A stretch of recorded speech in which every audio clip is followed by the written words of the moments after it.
Hello everyone. Are you wondering what metasexual means? Let's explore.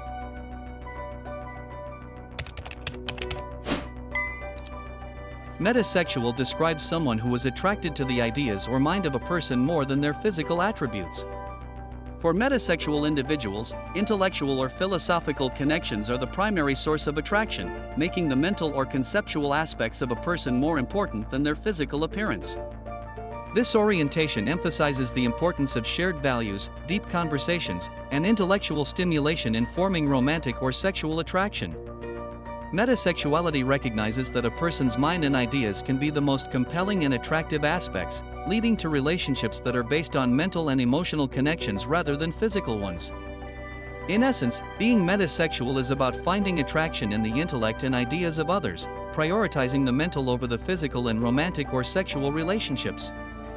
Please like the video and leave a comment to support my job. Thank you for watching and see you later. Goodbye.